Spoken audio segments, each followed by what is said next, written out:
it's Nim or Nimicree if you're feeling professional, and welcome to the YouTube video. Now today we're going to be doing the react to the Dragonflight launch trailer, Take to the Skies. I'm very excited about this, as I have been for the Legacies. I tend to think that, in general, the trailers absolutely are fantastic in World of Warcraft. You can take a lot of things away from WoW, you can give a lot of credit, but the trailers are always on point. The in-game cinematics, on point. So without further ado, let's get started. And here we go.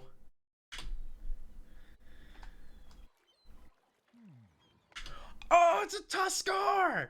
Yes! Oh, I love the Tuskar. I never did win the Kalaku fishing derby, but I still love the Tuskar. It's not them. It's RNG or it's something else, or maybe I didn't have high enough fishing skill. I don't know, but I love the Tuskar people, and this is great.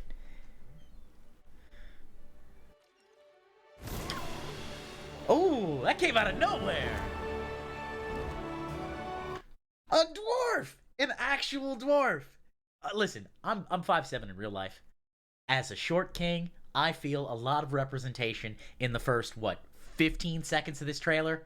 Really? You know, because it's always elves that are tall and slender, but, you know, what about a short king, so we're a little stockier and you know, not quite as tall?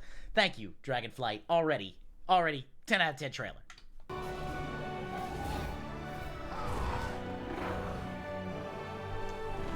That's a Zandalari troll. Okay. Okay, I like they're even using the allied races. This is great.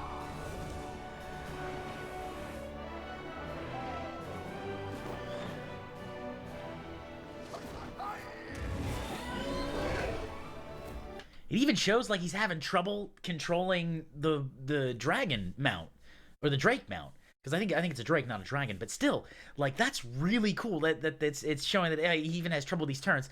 And look at how well this is animated. Are you kidding me? Look at that. I mean, I can almost see individual pores on this face.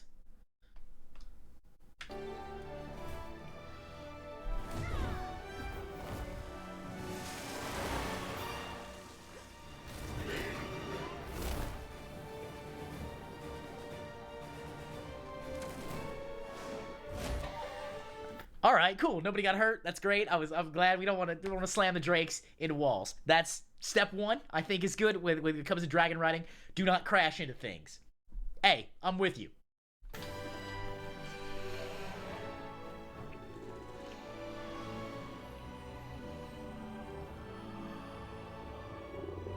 Oh, that's almost like a painting. How good is that?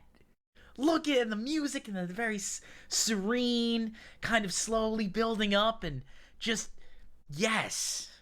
Yes, that reminds me of, like, Val'Sharah a little bit. You know, where it was the closest Azeroth could get to the Emerald Dream. And this is, I mean, those look like feathers, not scales, on the wing.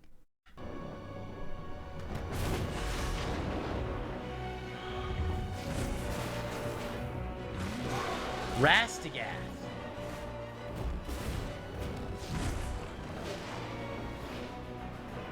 That's right. They got the nod. They're going to work together.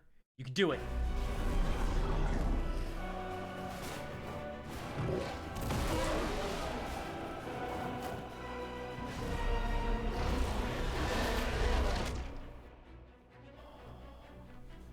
What a transition. That was a good transition. Oh my god. Now they're going down to where I think the Drakthir were being held. If you didn't play through the beta, it's the Drakthir opening experience is fantastic. I recommend it. Even if you don't plan on playing a Drakthir, it is really, really good, and I recommend it highly.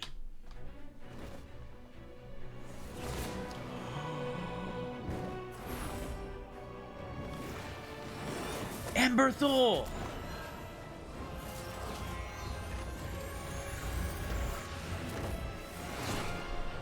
How sick is that? Just that huge arcane energy just coming out and going like, just, because the Drakthir is a very mobile caster class. At least when I played through it for a couple of hours, I got to feel like I could zip around.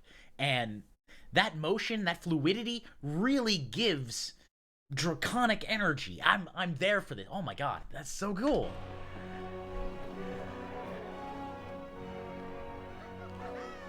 Hey, you survived! Yay!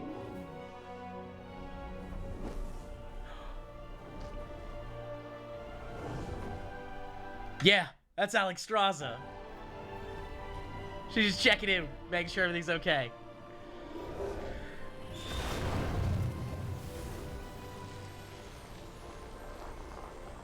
Literally breathing life back into a desolate stretch of the planet. We don't see other aspects really do something. We'll see Norsdormu do a lot of stuff with time stream things, as we saw in the Legacies, but we very rarely see the other aspects actually use their powers. And seeing Alexstrasza actually fly over and breathe life is one of the coolest things. I think the only other time we saw that was there was a quest in, I think it was Ice Crown, where you tried to cure somebody of the plague and Alexstrasza couldn't, and she sent you to talk to a doll in Shatrath.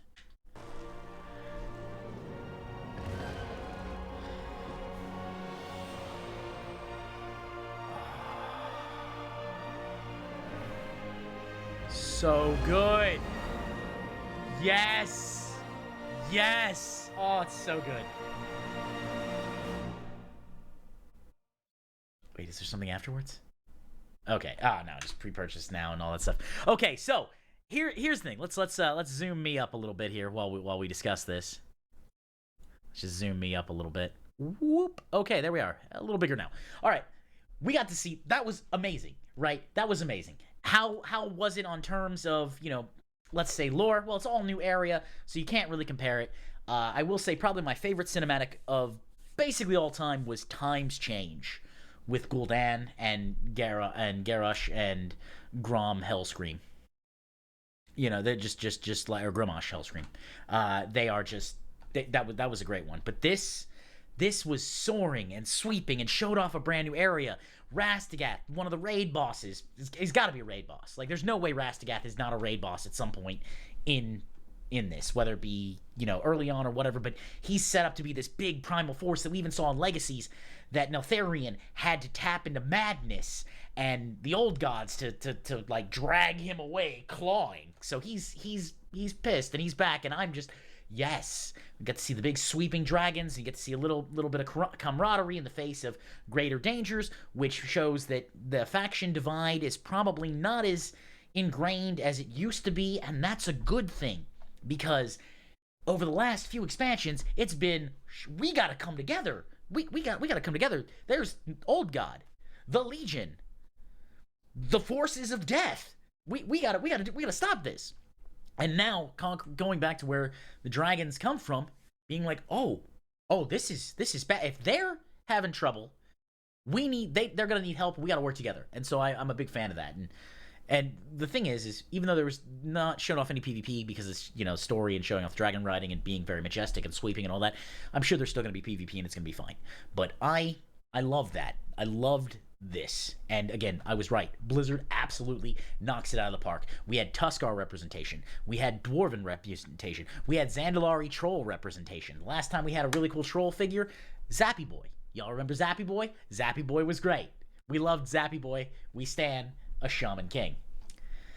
So that's that. Anyways, this was an amazing video. I can't wait to get to this. I will be streaming on Twitch every Friday, Saturday, and Sunday. In addition to the times I will be streaming during the incentives for Twitch, because I was able to grant them, so I'm gonna have that happen. And you can find all that, of course, at twitch.tv/Nimicry. Finally, if you like this video or you like what the channel does in specific, go on and hit subscribe and hit that notification bell to stay up to date with everything the channel does. We tend to do a lot of World of Warcraft content, as you can tell.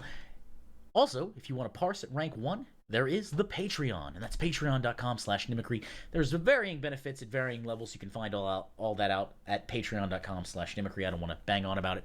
This was a fun video to make. I like this. I can't wait to get into Dragonflight proper and actually sink my teeth in, because I didn't burn myself out playing the beta. So a lot of things are going to be cool. A lot of things are going to be like, yeah, and we've known about that for a little while, or it hasn't been balanced yet. And it's like, oh, okay. But that's the problem I made with Shadowlands, is I played through the story of Shadowlands, at least the first patch, like 4 times before it even came out. So by the time Shadowlands actually came out, I was like, oh man, I'm burnt out on this. I didn't make that mistake this time. But anyways, enough about my stuff. May the amount you're farming drop on the first kill.